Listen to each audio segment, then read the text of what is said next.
Hey guys, Chris here from Bank on Brightly, and I have 5 habits that you can incorporate to help you save 10k. Let's be honest, saving isn't the most exciting thing in the world. It takes discipline, and if you're anything like me, it's going to take a whole lot more than you would like to admit. With saving comes freedom, security, the ability to treat yourself or to purchase items that you want. So let's dive into some practical habits that you can incorporate to help you save £10,000. Habit number 1, track your money. You cannot manage what you don't measure. Understand where your money goes. If I was to ask you how much money you spent last month, would you be able to tell me? How much did you spend on groceries, lunch, petrol? Fine, you don't drive. TfL, Uber. And it's not that you need to know these values off by heart, but it's good to know how much you're spending or how much money is coming out of your account each month. So grab a notebook, a spreadsheet, a budgeting app, and there are good ones that are for free. Or there are banks like Monzo or Revolut that allow you to allocate your outgoings to the relative expense accounts. For the last month, I want you to track every single penny. Personally, I would recommend you do the last 3 months. It gives you a more accurate picture. However, I understand it's a lot of work and it just depends on how serious you are. Things will come to light. For example, that direct debit you forgot to cancel, how much you actually spend on your phone bill, or the total amount that you spend when you go out with your friends. And you would think that it's the large expenses that are the most important thing. Nah, it's the little things. It's that £3 coffee that you get every morning, or that £7 lunch that you get when you go into the office. One of the main benefits of tracking your earnings is that now you have a clearer picture of the areas that you're overspending. And with this information, you can either cut back or substitute that expense. For example, no more £3 coffees in the morning. And for lunch, instead of paying £7, you can now make a packed lunch, which will be much cheaper. These things add up and take a large chunk out of your income each month. Out of all the habits we are speaking on today, this is one of the most important ones. This habit is fundamental in implementing the other habits that we are going to speak about. Habit number 2, learn to live on a percentage of your income.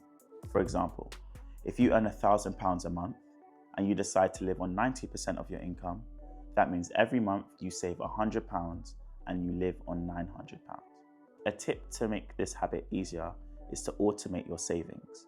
So every time you get paid, there is an automatic transfer of that percentage to a savings account. Another way of doing this is on payday, withdrawing the amount in cash.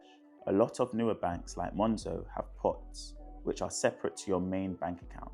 So if you do not have another savings account, you can use this as an alternative to transfer your savings amount into. Habit number 3, limit your access to cash. If you are an impulsive spender, you may benefit from this habit the most. Habit number 1 tracks your earnings and gives you an understanding of where your money goes. Habit number 2 leaves a percentage of income that you leave each month that you save. Habit number 3 protects that money that you save in habit number 2. There is a flaw with this habit. As much as we're saving money in saving accounts, pots, cash, a lot of us do use credit cards, which still give us access to this money.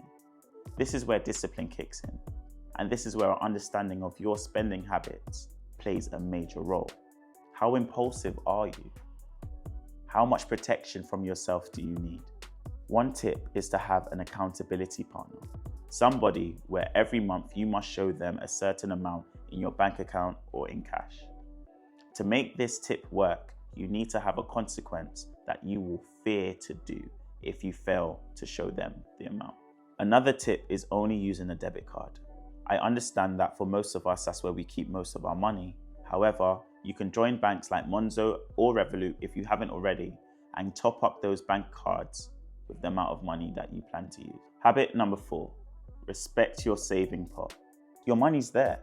It can be very tempting to dip your hand in, but you need to resist the impulsive purchases and prioritize the long-term financial goal.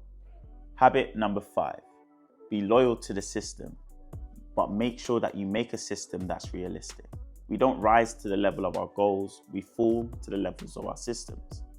So no matter if your goal is 10K, 1K, 5K, if your system is only built to save you £500, you will only save £500. To ensure that your system is realistic, with habit number 1, you should now have an understanding of all your outgoings. You should have an understanding of your necessities. You should have an understanding of your luxuries. Therefore, you should know how much money you need per month to live. With habit number 2, you should now be able to choose a realistic percentage that you can live on each month. Now you have this information, you should be able to build a system that has longevity to achieve saving £10,000. So in conclusion, habit number 1, track your earnings. You cannot manage what you don't measure. Habit number 2, learn to live on a percentage of your income. Habit number 3, limit your access to cash. Habit number 4, respect your savings pot. And habit number 5, be loyal to your system. Make sure the system is realistic. And I'm Chris from Bank on Brightly, and I'll catch you on the next one.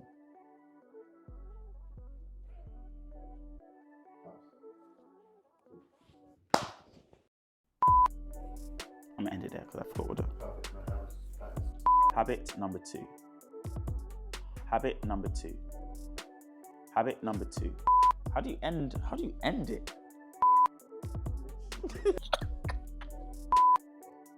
If you come and like you unmic me. So I'm Chris from Bank. I'm trying my hardest.